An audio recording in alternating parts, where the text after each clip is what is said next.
Hello guys, तो आज मैं एक्सप्लेन करने जा रही हूँ आइस फैंटेसी डेस्टिनी का एपिसोड 3। इस एपिसोड की शुरुआत में हमें दिखाया जाता है कि लुओलुओ की मैनेजर लुओलुओ के लिए काम ढूंढने की बहुत कोशिश करती है, पर वो लुओलुओ के लिए कोई भी काम ढूंढ नहीं पा रही होती है। कोई भी लुओलुओ को साइन नहीं करना चाहता था। इस पर लुओलुओ का असिस्टेंट लुओलुओ की मैनेजर से कहता है कि मुझे पहले से पता था दाकिन कॉरपोरेशन लुओलुओ को इतनी आसानी से नहीं छोड़ेगी। अगर ऐसा ही रहा तो हम भूखे मर जाएंगे। लुओलुओ उन दोनों की ये बातें सुन लेती है और वहाँ से चली जाती है। उसके बाद हमें नेक्स्ट सीन में मिंगना और उसकी बहन को दिखाया जाता है। मिंगना की बहन उससे पूछती है कि क्या तुम ठीक हो, क्या तुम्हें अभी भी दर्द हो रहा है। इस पर मिंगना उसे जवाब देती है कि मेरी चिंता मत करो। मिंगना की छोटी बहन मिंगना को कहती है कि सुओ यहाँ पे जल्दी ही आ जाएगा। इस पर मिंगना उस पर चिल्लाते हुए कहती है कि तुमने उसे यहाँ क्यों बुलाया। वो ये सब कुछ कह रही होती है कि अचानक से डोर बेल बज जाती है। मिंगना की छोटी बहन दरवाज़ा खोलती है और दरवाजे पर फेंग शू होता है। फेंग शू कहता है कि तुम्हारी बहन कहाँ है। वो उसे अंदर आने के लिए कहती है। मिंगना की छोटी बहन मिंगना से कहती है कि मेरे जीजा जी आ गए। इस पर मिंगना फेंगशू की तरफ देखती है और कहती है कि तुम इसकी बकवास बातों पे ध्यान मत दो।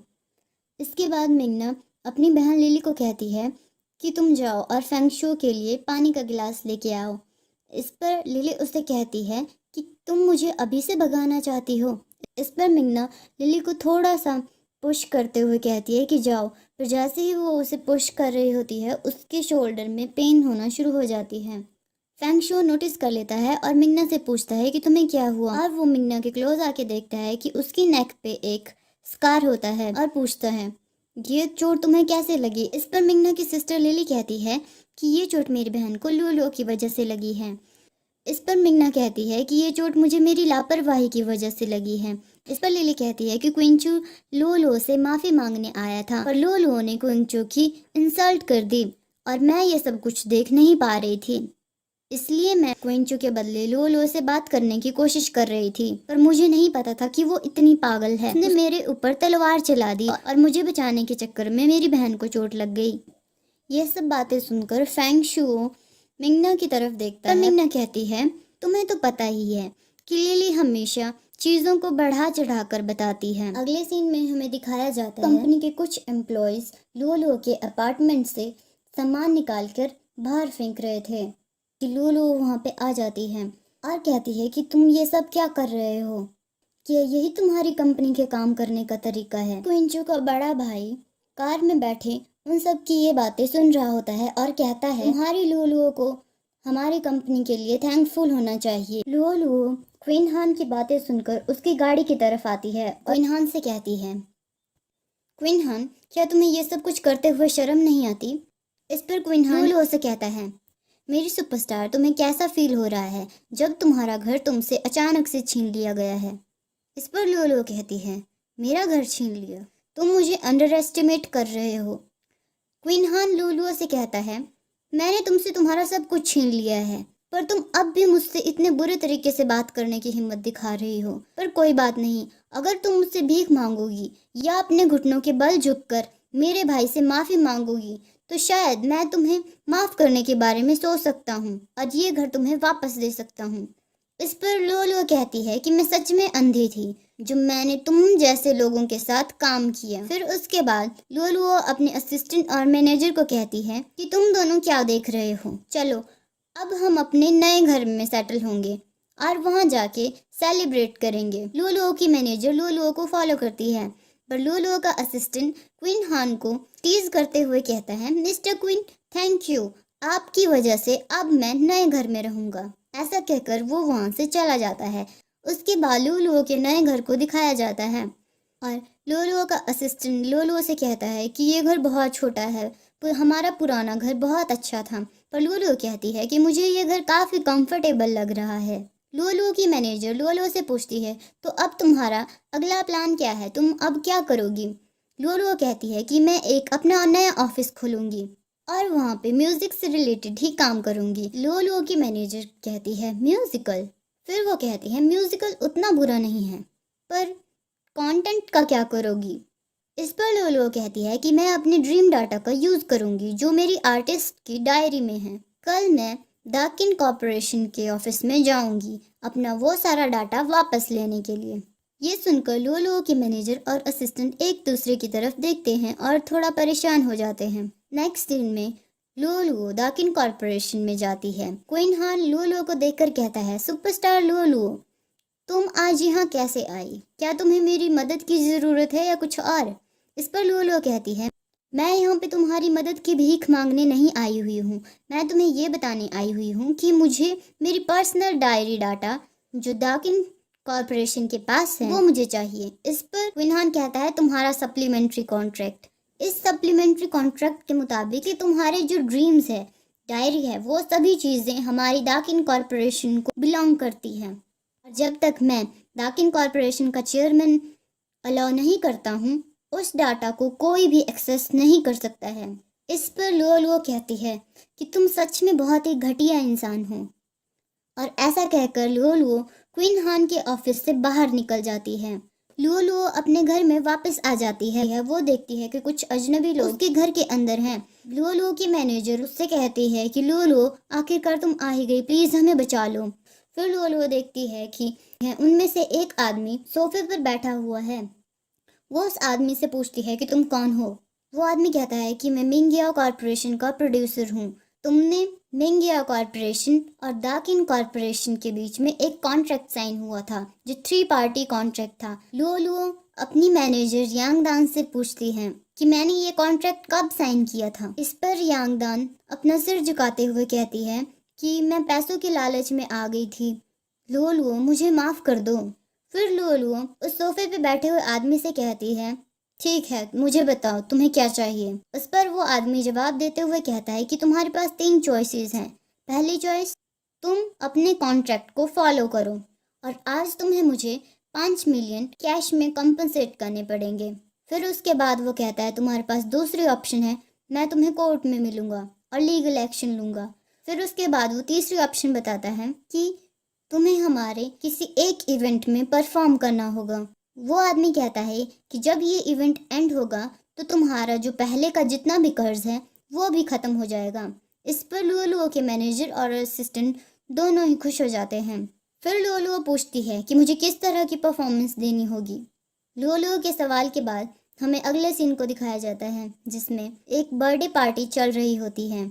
ये बर्थडे पार्टी मिंग ना के सिस्टर लिली की होती है। इस पार्टी में फेंग शुओ भी आया हुआ होता है। लिली किसी को इशारा करती है और तभी एक औरत स्टेज पे आती है और कहती है कि आज हमारे यहाँ लिली का बर्थडे सेलिब्रेट करने के लिए एक बहुत स्पेशल गेस्ट आई हुई है। तभी वहाँ पे मंकी किंग की ड्रेस पहने हुए वो स्पेशल गेस्ट एंटर करता है और वो मंकी किंग स्टेज पर डिफरेंट टाइप्स के डांस करना शुरू कर देता है। सभी लोग उसे देख रहे होते हैं और उसका मजाक उड़ा रहे होते हैं और हंस रहे होते हैं। फेंग शुओ भी ये सब कुछ देख रहा होता है और स्माइल कर रहा होता है। उसके बाद वो मंकी किंग माइक लेता है और गाना शुरू कर देता है। उस पर एक गेस्ट कहती है कि मुझे इस मंकी किंग की आवाज़ लुओ के जैसी लग रही है। इस पर दूसरी गेस्ट कहती है कि लुओ कभी भी इस तरह की परफॉर्मेंस नहीं करेगी। जो पार्टी की एंकर होती है वो कहती है, thank you superstar Luo. Luo का नाम सुनकर फेंग शुओ बहुत ही ज़्यादा हैरान हो जाता है। मिंगना कहती है ये लुओ कैसे हो सकती है और फिर अपनी बहन लिली की तरफ देखती है। फिर सभी लोग लुओ को अपना चेहरा दिखाने के लिए कहते हैं। उन सब लोगों की बार बार उसे उसका चेहरा दिखाने के लिए फोर्स करने पर लुओ अपना चेहरा दिखा देती है। उसका चेहरा देखकर फेंग शुओ और मिंगना बहुत ही ज़्यादा हैरान हो जाते हैं और पार्टी में सभी लोग कहते हैं कि वो सच में बहुत ही ज़्यादा शर्मनाक था। ये सुनकर लुओ वहाँ से चले जाती है। मिंगना लिली को पूछती है कि तुमने लुओ को अपने बर्थडे पर परफॉर्म करने के लिए क्यों बुलाया। इस पर लिली कहती है कि आज मेरा जन्मदिन है, इसलिए मुझे मेरी पार्टी में आए हुए सभी गेस्ट को थोड़ा सा हंसाना था, इसीलिए मुझे कोई ना कोई चाहिए था, तो मैंने लुओ को बुला लिया। इस पर मिंगना उसे कहती है, लिली तुमने ये कुछ ज्यादा ही कर दिया। इस पर लिली कहती है कि मैं उससे तुम्हारे लिए बदला ले रही हूँ। फेंग शुओ उन दोनों की ये बातें सुन रहा होता है। फेंग शुओ लुओ को ढूंढता है और देखता है कि लुओ बालकनी में खड़ी हुई होती है। तो फेंग शुओ उसकी तरफ स्माइल देते हुए कहता है कि क्या इत्तेफाक है, तुम भी यहाँ पे हो। उसकी बात सुनकर लुओ वहाँ से जाने लगती है, पर फेंग शुओ उसको रोक लेता है और कहता है कि मुझे तुमसे कुछ पूछना है। लुओ कहती है कि मेरी परफॉर्मेंस खत्म हो चुकी है। इस पर फेंग शुओ हैरान होकर कहता है कि क्या तुम्हारे और मेरे बीच में किसी तरह की कोई मिसअंडरस्टैंडिंग है, पर लुलु कुछ जवाब नहीं देती। इस पर फेंगशु फिर से कहता है कि मुझे नहीं पता था कि आज ये सब कुछ होने वाला है। लुलु कहती है, मुझे पता है कि जीनिंग कॉरपोरेशन, मिंगिया कॉरपोरेशन और एप्पल एंटरटेनमेंट का आपस में क्या रिलेशनशिप है, और तुम्हारा वो कॉन्ट्रैक्ट, जो इसके अलावा भी कुछ और है जो तुम नहीं कर सकते हो। इस पर फेंगशु एक्सप्लेन करते हुए कहता है कि मुझे समझ नहीं आ रहा है कि तुम क्या बात कर रही हो। लुलु कहती है कि तुमने परसों ही मुझसे कहा था और अब तुम भूल गए, और ऐसा कहकर वहां से जाने लगती है। फेंगशु लुलु को उसकी बाजू से पकड़ लेता है और कहता है, लुलु, पर मेरा आज की परफॉर्मेंस से कुछ भी लेना देना नहीं है, मैं तुम्हें ये बातें समझा सकता हूँ। इस पर लुलु कहती है कि मुझे जाने दो। पर जैसे ही लुलु झटके से फेंगशु से अपना हाथ छुड़ाती है, लुलु ने सैंडल्स पहन रखी थी, जिसकी वजह से उसका बैलेंस बिगड़ जाता है और वो बालकनी की रेलिंग से नीचे की तरफ गिर जाती है। फेंगशु लुलु को बचाने के लिए अपना हाथ आगे की तरफ बढ़ाता है और लुलु के हाथ को पकड़ लेता है, पर फेंगशु का ग्रिप छूट जाता है और इसलिए वो लुलु के साथ ही बिल्डिंग से नीचे गिर जाता है। पर अचानक से फेंगशु की पावर्स एक्टिवेट हो जाती है, उसकी आइज ब्लू हो जाती है और जमीन से लेकर फेंगशु तक एक आइस ब्रिज की फॉर्मेशन हो जाती है। फेंगशु लुलु को अपनी गोद में लिए हुए उस आइस टनल में से स्लाइड करता हुआ ग्राउंड की तरफ नीचे आने लगता है। लुलु फेंगशु की तरफ देखती है। फेंगशु स्माइल कर रहा होता है। फिर लुलु को अचानक से कुछ याद आता है, जिसमें एक आदमी जिसकी शक्ल हूबहू फेंगशु जैसी होती है, उसकी झलक दिखाई देती है। लुलु फेंगशु की तरफ एक टक देखती रहती है। फेंगशु के फेस पे एक स्माइल होती है। उसके बाद नेक्स्ट सीन में हमें एक आइसलैंड दिखाया जाता है, जहाँ पे एक बूढ़ी औरत हमें चलती हुई दिखाई देती है। फिर हमें दिखाया जाता है कि पीछे से एक लड़का जिसने सफ़ेद कलर की ड्रेस पहनी हुई होती है और उसके बाल बिल्कुल सफ़ेद होते हैं, वो लड़का उस बूढ़ी औरत के पास आता है और उसे दादी माँ कहकर बुलाता है और कहता है कि समय आ गया है। वो औरत कहती है कि अब ब्लड रेड लोटस जल्दी ही खिल उठेगा। वो बूढ़ी औरत कहती है कि जब फेंगशु 28 साल का होगा तब वो लोटस फ्लावर खिल उठेगा। हमने बहुत समय तक वेट किया है, पर इस बार हम अपना चांस मिस नहीं कर सकते हैं। फिर हमें नेक्स्ट सीन में दिखाया जाता है कि लुलु बेहोश पड़ी हुई है। फेंगशु ने उसे अपनी गोद में लिटाया हुआ है। आने जाने वाले लोग उन दोनों को देख रहे होते हैं। कुछ लोग कह रहे होते हैं कि क्या तुम्हें नहीं लगता कि ये लुलु है।